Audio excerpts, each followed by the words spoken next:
Hello students, I am here to discuss one of the important topic in your business organization. So that topic is about the service sector. Then first of all, meaning of services.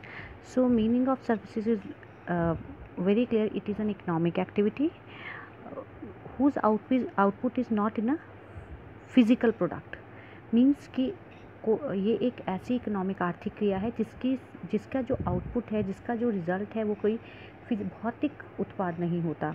जैसे भौतिक उत्पाद में मतलब है कि हम जिस तरह से हम लोग किसी भी प्रोडक्ट को बना सकते, जैसे हमें साबुन दिख रहा है, हमें शैम्पू दिख रहा है, हमें टूथपेस्ट दिख रहा है, हमें आटा दिख रहा है, वो फिज़िकल फॉर्म में नहीं होता, उसको हम देख नहीं सकते, छू नहीं सकते। ये एक इंटेंजिबल नेचर का है, ये अदृश्य नेचर की है। जैसे कि अगर आप ट्रांसपोर्टेशन की सर्विसेज ले रहे हैं तो आप ट्रक को देख सकते हो जो कि एक भौतिक चीज़ है, लेकिन उत्पाद को जब एक स्थान से दूसरे स्थान तक पहुंचा रहे हैं, जो सर्विसेज दी जा रही हैं उसको आप देख नहीं सकते हो। तो ये एक इंटेंजिबल नेचर की होती है। No gap between production and consumption, इनके बीच में कोई भी गैप प्रोडक्शन और यूज़ करने के बीच में नहीं होता। यानी कि जैसे ही आपके पास कोई सर्विस आती है, जैसे कि आपका मोबाइल है, मोबाइल जो है एक फ़िज़िकल प्रोडक्ट है, लेकिन मोबाइल का ढांचे का कोई फ़ायदा नहीं है अगर आपके पास सिम नहीं है और सिम जो है वो रिचार्ज नहीं है। तो ये सारी की सारी सर्विसेज जो है, जैसे ही आपका इसका टॉक टाइम ख़त्म हो जाता है, आप रिचार्ज कराते हैं तो आपको वो सर्विसेज दी जाती हैं, ठीक है, सर्विसेज प्रोवाइडर के द्वारा। लेकिन आप उन सर्विसेज को भौतिक रूप में नहीं देख सकते, सिर्फ आप उसका लाभ उठा सकते हैं और आपका प्रोडक्शन और कंजम्पशन के बीच में कोई गैप नहीं होता। आप उसका एक लाभ उठा सकते हैं और लाभ किस तरह से उठाते हैं, आप एक दूसरे से बात करके लाभ उठाते हैं। तो मतलब कि एक प्रोडक्शन और कंजम्पशन के बीच में कोई गैप नहीं रहता है। फिर ये प्रोवाइड यूटिलिटी टू कंज्यूमर को ये उपयोगिता देता है, और ये उपयोगिता किस फॉर्म में हो सकती है? In the form of comfort. Definitely आप अपने दूर बैठे हैं, पेरेंट्स से बात कर रहे हैं, आपको एक साइकोलॉजिकल सेटिस्फेक्शन मिल रही है, तो आप एक कंफर्ट जो है वो फील कर रहे हैं। इसी तरह आपका अगर खाना बनाने का मन नहीं है, होटल और रेस्टोरेंट में जाके आप उनकी सर्विसेज को ले रहे हैं, तो आप एक कंफर्टेबल फील कर रहे हैं। या आप अगर एयरलाइंस टिकट बुक कराना चाहते हैं और आप ऑनलाइन बुकिंग करा रहे हैं, तब भी आप उनकी सर्विसेज को एंजॉय कर रहे हैं, तो कंफर्ट है, कन्वीनियंस है, समय जो बचता है, हेल्थ एक्सेट्रा के लिए भी ये सर्विसेज जो हैं वो यूज़ की जाती हैं। बोलने का मतलब क्या है? सर्विसेज जो हैं एक इकोनॉमिक एक्टिविटी होती हैं जिसकी आउटपुट जो है फिजिकल अदृश्य नेचर की होती है। It is intangible in nature, अदृश्य है, इसके प्रोडक्शन और कंजम्पशन के बीच में कोई टाइम नहीं होता, और ये कंज्यूमर के लिए, कस्टमर के लिए, लोगों के लिए एक यूटिलिटी, उपयोगिता का काम करती है। और ये उपयोगिता जो है हो सकती है कंफर्ट में, हो सकती है कन्वीनियंस में, हो सकती है सेविंग ऑफ टाइम में, हो सकती है या हेल्थ सेक्टर में हो सकती है। So your services is an economic activity and it's output is not physical product, it is intangible in nature and there is no gap between production and consumption of services, and it provides utility to consumer, and that utility can be in the form of comfort, convenience, saving time, health, etc. So this is the meaning of services. So on the basis of meaning of services we can also discuss, we have draw the features or nature of services. So first of all, it is intangible मतलब ये अदृश्य है, इसको ना देख सकते हैं, ना छू सकते हैं, ना हम इसको स्मेल कर सकते हैं, इनको सिर्फ फील किया जा सकता है। सो ये जो है, और इसके बेनिफिट को आप इंजॉय कर सकते हैं। सो ये इंटेंजिबल नेचर की होती है। Next is heterogeneity. होमोजिनिटी का मतलब होता है एक जैसा, और अब एक जैसा का मतलब है कि अगर मिल्टन की कोई बॉटल जो है, मिल्टन थर्मो स्टील की बॉटल बन रही है, तो वो बॉटल मेरे लिए भी वैसी ही है। वो बॉटल जो है अगर कोई आप लोग लेते हैं तो आपके लिए भी वैसी है। तो वो होमोजेनिटी है उनके प्रोडक्ट में। अब साइजेज़ अलग अलग हो सकते हैं, तो ऊपर वो साइजेज़ भी मतलब सबके लिए होमोजेनिटी, कलर अलग हो सकता है। लेकिन हेट्रोजेनिटी का मतलब है कि सर्विसेज किसी लोगों के लिए डिपेंड करता है कि आप कैसे हैं, और सर्विसेज जो हैं किसी लोग के लिए अलग हो सकती है, किसी दूसरे लोगों के लिए अलग हो सकती है। जैसे कि बैंक में एम्प्लॉय, जो होते हैं उनका किसी कस्टमर के लिए बिहेवियर बहुत अच्छा रहेगा और किसी कस्टमर के लिए अच्छा नहीं रहेगा। Those people who are very loyal to repair their loan, तो उस केस में जो बैंकर्स का बिहेवियर है आपके लिए अच्छा रहेगा। लेकिन फॉर दोज पीपल जिनका एनपीए हो गया, जैसे नीरव मोदी है, नीरव मोदी काफ़ी पैसे लेके जो है लोन लेके वो भाग गया, तो उनके लिए क्या है, उनके लिए बैंकर्स का भी वो कहीं भी दिखेगा तो उनको पकड़ के जेल में डाला जाएगा। तो मतलब वहाँ पे हेट्रोजिनिटी कि कस्टमर्स के साथ किस तरह से कभी सर्विसेज प्रोवाइडेड में होमोजिनिटी नहीं रहती है, हेट्रोजिनिटी रहती है, सबके लिए एक जैसा बिहेवियर जो है वो नहीं होता है। नॉन स्टॉकिंग, अब सर्विसेज को स्टॉक में नहीं किया जा सकता, ठीक है। जैसे हम अगर अपनी मैन्युफैक्चरिंग कर रहे हैं, हम कोई पॉट्स बना रहे हैं, सपोज़ हम गमले ही तैयार करें, तो हम उनको स्टॉक में रख सकते हैं और आने वाले टाइम में उस स्टॉक को बेचा जा सकता है। लेकिन हम सर्विसेज को स्टॉक में नहीं रख सकते। जैसे कि अगर एक ट्रांसपोर्ट कंपनी है, उसके पास एक ट्रक है जो कि ऐसे ही व्यर्थ में पड़ा हुआ है, तो ऐसा नहीं है कि हम इसकी सर्विसेज को जो है वो स्टोर करके रख लेंगे और उसकी सर्विसेज को अगले दिन प्रोवाइड कर देंगे, ऐसा नहीं है। उसकी सर्विसेज जो है उसको स्टॉक में करना बहुत मुश्किल होता है। नेक्स्ट है नॉन ट्रांसफरेबल, तो इनकी सर्विसेज को भी हम नॉन ट्रांसफरेबल होती है, यानी कि जैसे कि हम किसी फिजिकल प्रोडक्ट को खरीदते हैं, अगर हमने कोई गाड़ी खरीदी तो गाड़ी खरीदने के बाद जब हम पेमेंट कर देते हैं तो उसकी ऑनरशिप हमको ट्रांसफ़र हो जाती है। लेकिन यहाँ पे जो ऑनरशिप है, जैसे कि कोई डॉक्टर है, आपकी बुक में एग्जांपल दे रखा है, अगर कोई डॉक्टर है वो पेशेंट का ऑपरेशन करता है और पेशेंट जो है उस ऑपरेशन के पैसे जो है वो दे देता है, इसका मतलब ये नहीं है कि ऑनरशिप चेंज हो गई किसी चीज़ की, कि डॉक्टर से वो पेशेंट को चली गई, या डॉक्टर जो है, अब पेशेंट जो है पैसे दे दिए तो डॉक्टर उसका परमानेंट हो गया, ऐसा नहीं है। उसके लिए जो ऑनरशिप रहती है वो नॉन ट्रांसफरेबल होती है, केवल सर्विसेज अवेल करने की ऑनरशिप रहती है। या हम किसी रेस्टोरेंट में जाते हैं, वहाँ खाना खाते हैं और खाना खाने के बाद हम उनका बिल पे करते हैं, तो बिल पे करने के बाद ऑनरशिप रेस्टोरेंट की हमें ट्रांसफ़र नहीं होती, वो रेस्टोरेंट जो उसका मालिक का है उसका ही बना रहता है। तो इस तरह से ये नॉन ट्रांसफरेबल है। कस्टमर पार्टिसिपेशन, डेफिनेटली अब कस्टमर का पार्टिसिपेट करना, कस्टमर होना बहुत ज़रूरी होता है। विदाउट कस्टमर जो है इसको अवेल नहीं किया जा सकता। अगर कस्टमर ही नहीं होगा तो उसको करना बहुत मुश्किल हो जाता है। जैसे कि अगर हम कहीं पे एयरलाइंस में, हम ट्रेन में या फिर थिएटर में कहीं रिजर्वेशन करा रहे हैं, तो डेफिनेटली वो रिजर्वेशन कस्टमर की होगी, वो हमें रिजर्वेशन सर्विसेज जो है प्रोवाइड की जा रही हैं ऑनलाइन, लेकिन उसके लिए अवेल कौन करेगा, उसको कस्टमर ही करेगा। तो customer participation is very necessary. Simultaneity मतलब क्या है कि इसका वही कंजम्पशन और प्रोडक्शन जो है साथ साथ चलता है। तो जैसे कि एक डॉक्टर जो है ऑपरेशन कर रहा है, ऑपरेशन कर रहा है पेशेंट का, तो डॉक्टर जो है अपनी सर्विसेज प्रोवाइड कर रहा है और उसी के साथ साथ जो पेशेंट है उस डॉक्टर की सर्विसेज को ले रहा है। चलो अभी तो ऑनलाइन टीचिंग स्टार्ट हो गया, ऐसे ही एक टीचर जो है स्टूडेंट को पढ़ाता है कॉलेज में ऑफलाइन क्लासेस में, तो उन सर्विसेज को हम स्टोर नहीं कर सकते और उसकी ऑनरशिप भी ट्रांसफ़र नहीं होती, और कस्टमर, आप लोगों की पार्टिसिपेशन होना बहुत ज़रूरी होती है। और जैसे ही आपको लेक्चर डिलीवर किया गया, वैसे ही इसका प्रोडक्शन और कंजम्पशन जो है वो साथ साथ चलता है। तो ये सर्विसेज होती हैं जो प्रोवाइड की जाती हैं, और उसके फंक्शंस हैं कि ये एक इंटेंजिबल है, अदृश्य है, हेट्रोजिनिटी है कि कस्टमर्स बिहेवियर जो है कस्टमर के लिए अलग अलग हो सकता है। नॉन स्टॉकिंग है, इसको स्टॉक में नहीं रखा जा सकता, इससे ऑनरशिप जो है ट्रांसफ़र नहीं होती। जैसे फिजिकल प्रोडक्ट है, जैसे ही हमने फ्रिज लिया दुकान से, तो हमने जैसे ही उसके पैसे दिए तो हमारे को ऑनरशिप जो है ट्रांसफ़र हो गया। लेकिन सर्विस में ऐसा नहीं होता कि जब हम जियो की सर्विसेज एंजॉय कर रहे हैं तो हम उसके लिए हर महीने रिचार्ज करा रहे हैं, लेकिन ऐसा नहीं कि जियो की फॉर्म हमारी होगी, हमारा कोई ऑनरशिप उसमें नहीं रहता है। कस्टमर पार्टिसिपेशन, जो कस्टमर है उसको पार्टिसिपेट करना ज़रूरी हो जाता है, और इसका जैसे ही आपने प्रोड्यूस किया वैसे ही इसको कंज्यूम किया जाता है, तो इसमें इसको साथ साथ देखा जाता है। अब नीड ऑफ सर्विस सेक्टर, कि सर्विस सेक्टर की ज़रूरत क्यों महसूस की गई। जैसे सबसे पहले है प्रोडक्ट कॉम्प्लेक्सिटी, कि आजकल के जो प्रोडक्ट हैं वो इतने कठिन हो गए हैं कि उनको हैंडल करना ही बहुत मुश्किल हो गया है। जैसे कि there are lot of product, water purifier है, आपका अवन है, आपका डिश वॉशर है, माइक्रोवेव ओवन है, आपका कंप्यूटर है। तो ये अपने आप में ही बहुत ही कॉम्प्लेक्स प्रोडक्ट हैं, और उन प्रोडक्ट्स को यूज़ करने के लिए हमें स्पेशलाइज्ड पीपल की ज़रूरत पड़ती है।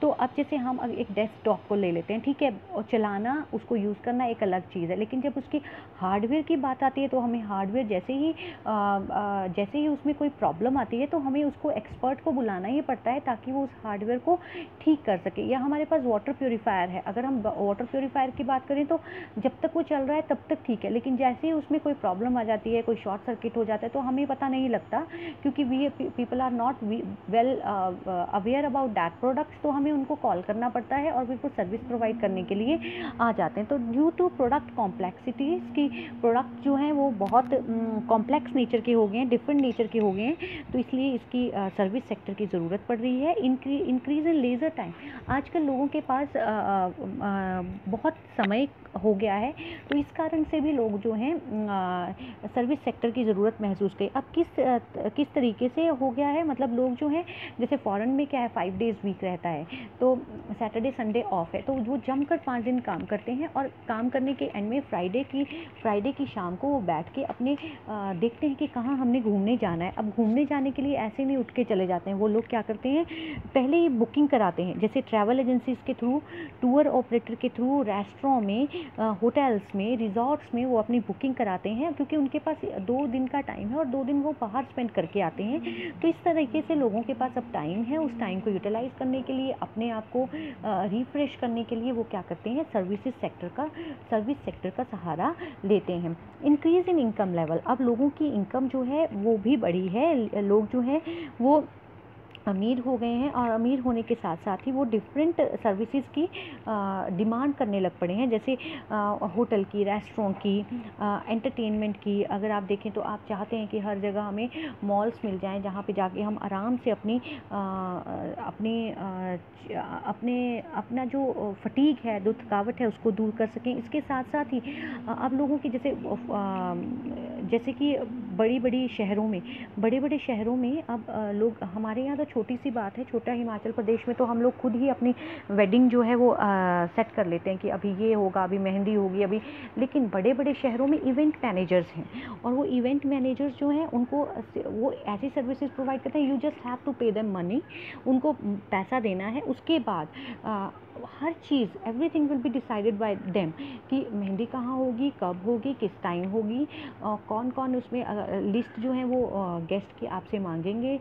उसके साथ साथ जब आपकी लेडीज संगीत होगा तो उसमें कौन से कोरियोग्राफर जो है, जो ब्राइड ग्रूम है या ब्राइड है, जो उसको कौन कौन सी डांस सिखाएगा। मीन्स कि वो they people are earning very huge amount just because of ये कि लोगों के पास बहुत पैसा है, लोगों की इनकम लेवल बढ़ी है, and nobody wants to bother anything, कि वो बॉदरेशन नहीं चाहते, they just want to enjoy the ceremonies.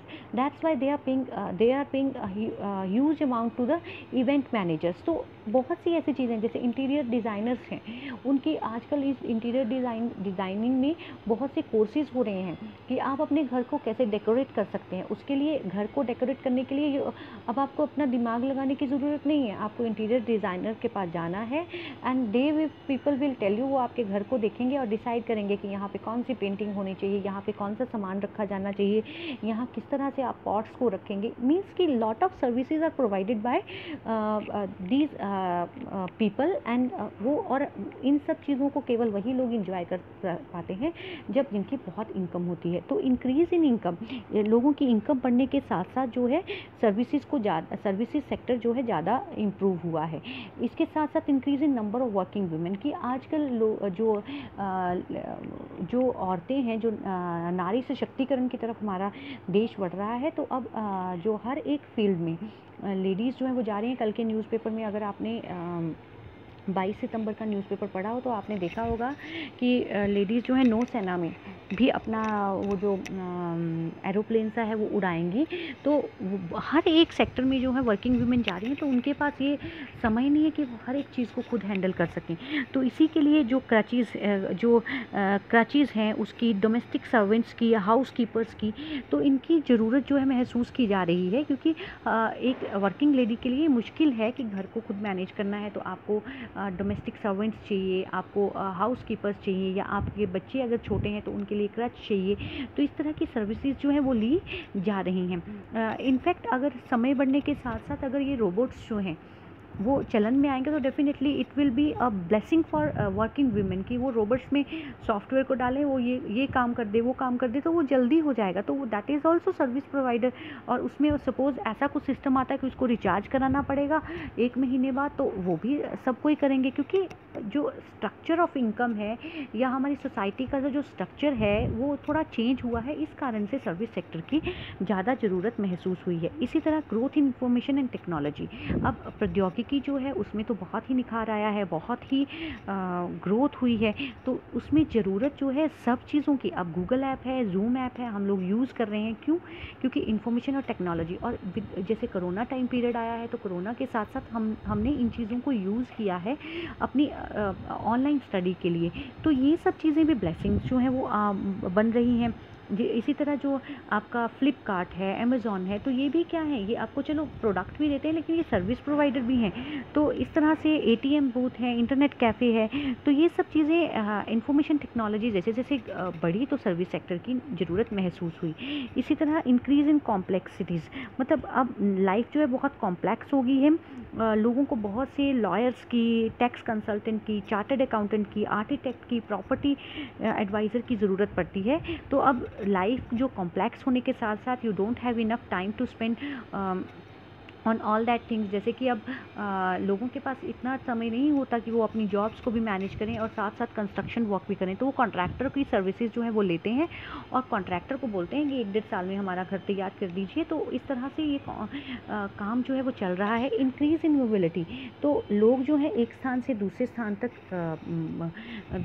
तक जा रहे हैं, तो ट्रांसपोर्टेशन और कम्युनिकेशन का जो एक स्थान से दूसरे स्थान तक जाना है, तो ट्रांसपोर्टेशन का काम जो है वो इंक्रीज़ हुआ है। हेल्थ अवेयरनेस, अब लोग जो हैं people are very health conscious nowadays, और कोरोना के टाइम में तो ज़्यादा ही हुए हैं।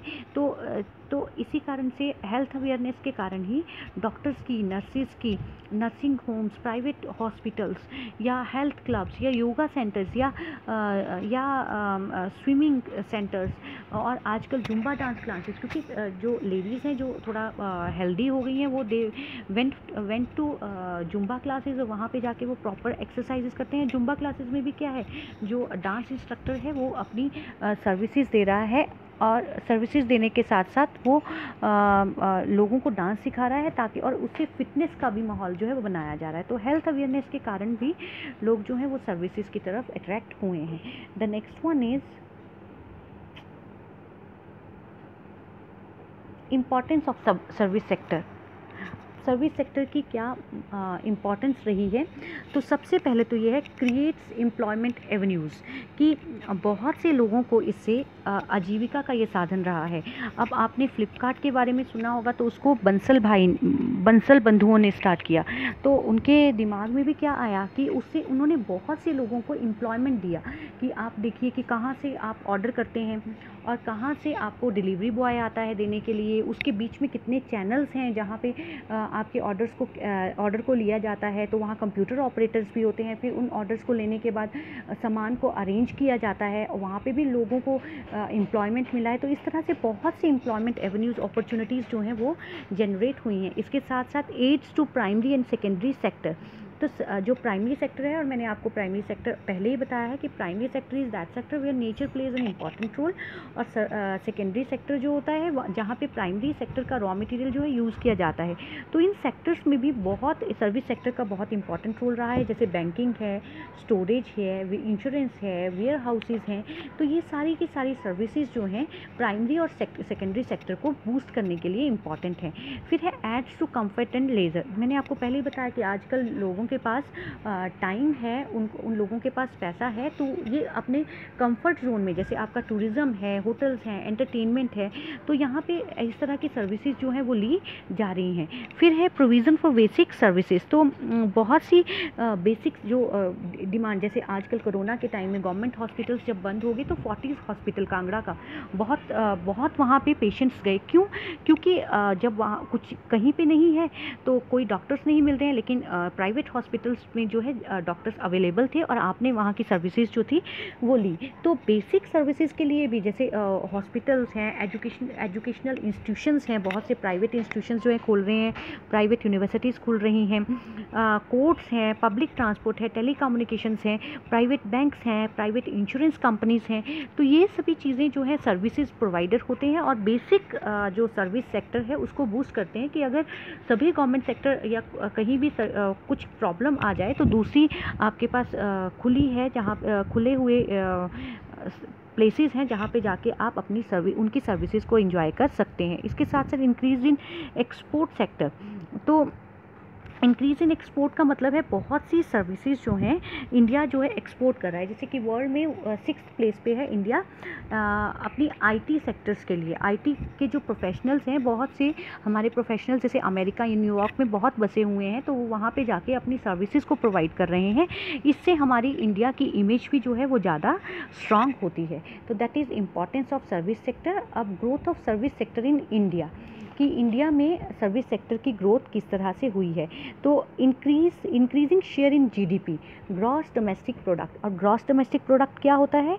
The value of goods and services produced in a particular year within the geographical boundary of the country, कि एक देश की जोग्राफिकल सीमाओं के अंदर रहते हुए जो एक साल के अंदर गुड्स और सर्विसेज की क्या कीमत है उसको हम जीडीपी कहते हैं। तो सर्विस सेक्टर का जो रोल है इसमें बहुत बड़ा रहता है। और इसमें जैसे 1950-51 में ये 29% था, लेकिन 2014-15 में ये 52.6% हो गया। तो हमारी पूरी जीडीपी में सर्विस सेक्टर का रोल जो है वो इम्पॉर्टेंट रहता है। इसके साथ साथ इंक्रीज शेयर इन एम्प्लॉयमेंट, कि एम्प्लॉयमेंट में बहुत ज़्यादा सर्विस सेक्टर ने बूस्ट किया है, बहुत ज़्यादा बड़ा है। जैसे बहुत लोगों को एम्प्लॉयमेंट अपॉर्चुनिटीज़ मिली हैं। तो इसके स्टैटिस्टिक्स भी आप इंटरनेट पे चेक कर सकते हैं और देख सकते हैं कि 1970-71 में कितना था एम्प्लॉयमेंट, जो सर्विस सेक्टर में कितने लगे हैं, और 2018-19 में कितना है, उसके स्टैटिस्टिक्स आप वहाँ से लिख सकते हैं। इंक्रीज शेयर इन एक्सपोर्ट में भी बढ़ावा हुआ है। जैसे 2013 में India become 6th largest service provider in the world, कि वर्ल्ड का ये 6ठे नंबर पे आ गया जब ये सर्विस प्रोवाइडर था। तो इस तरह से ग्रोथ हुई है। Growth of new type of services, बहुत सी सर्विसेज जो है नई टाइप की इंक्रीज़ हुई हैं। जैसे मेडिकल टूरिज़्म आया है, कंसल्टेंसी आया है, कुरियर सर्विसेज आया है, इंटीरियर डिज़ाइनिंग वगैरह है, वो सारी नई टाइप सर्विसेज आई हैं। और इसी तरह नई सर्विसेज जब आई हैं तो नया नंबर ऑफ सर्विस प्रोवाइडर जो हैं वो भी इंक्रीज़ हुए हैं। तो इस तरह से आपका ये सर्विस सेक्टर था, जहाँ पे हमने आज किया कि सर्विसेज का मतलब क्या होता है, फीचर्स ऑफ सर्विसेज क्या है, साथ में सर्विस सेक्टर की आवश्यकता क्यों पड़ी, इसके साथ साथ सर्विस सेक्टर की महत्ता क्या है, और साथ साथ कि इंडिया में सर्विस सेक्टर को किस तरह से ग्रोथ हुई है उसके बारे में आज हमने पढ़ा। होपफुली आपको ये लेक्चर अच्छा लगा होगा और नेक्स्ट लेक्चर फिर से प्रिपेयर करके आपसे मिलेंगे। Thank you.